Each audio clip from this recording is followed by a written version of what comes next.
Alright, today I want to talk about the illusion of control and why so many people think that they have it, but very few actually have it. So, humans by nature are control seeking animals that essentially are trying to put themselves in the most comfortable situation by controlling every single outcome of their day to day.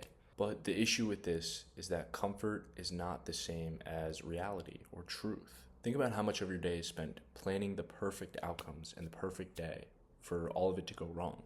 Think about when people talk about their weddings. Oftentimes it's described as what's supposed to be the perfect day, the best day of your life.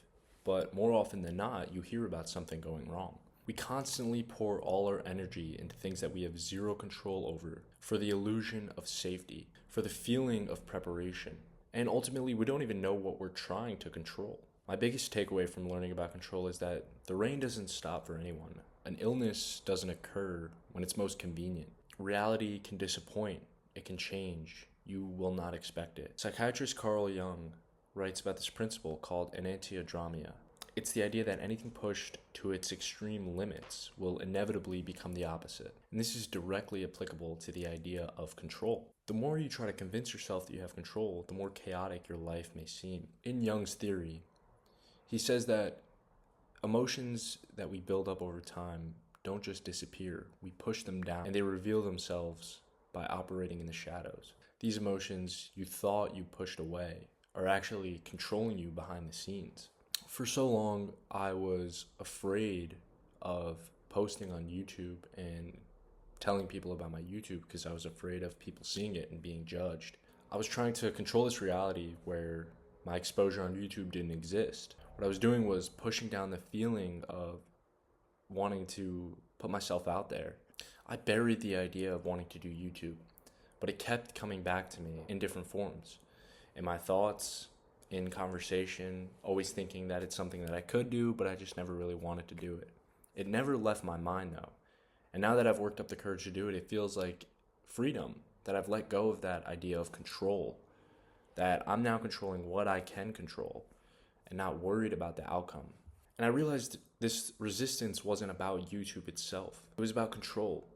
The fear that I wouldn't be good enough, the fear of not knowing what the outcome would be, that someone would judge what I've made. But letting go of these limiting beliefs is the first step towards freedom and not letting control take over your life. Whenever I think about control, I often think about that scene from Fight Club towards the end of the movie when Brad Pitt's character Tyler Durden is telling Tyler Durden to just let go and stop trying to be in control of everything. I think this is so impactful. Just that word alone, I can make a whole nother video about. In relation to what I'm talking about now, the idea of control, just so strongly wanting to be in control that it's resisting you, that you're afraid to admit certain things about your life.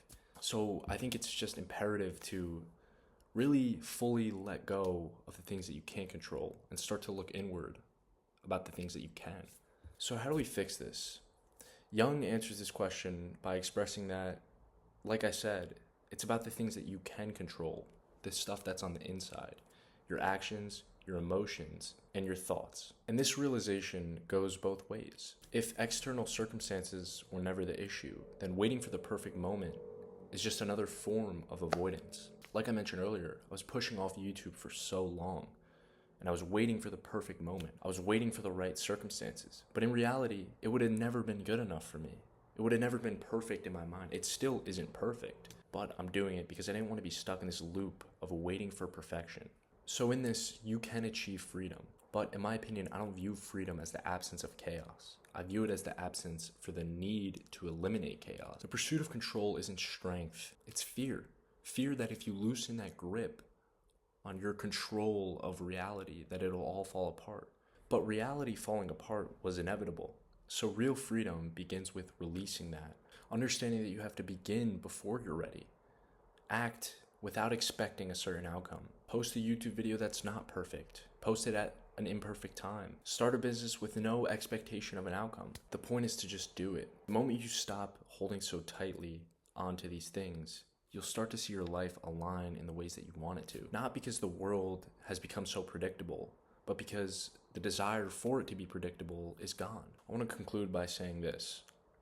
You'll never control the rain, and you'll never be able to stop that flowing river, but what you can do is prepare for them. If you're somebody that's always trying to control things, I hope that something I said in this video resonated with you.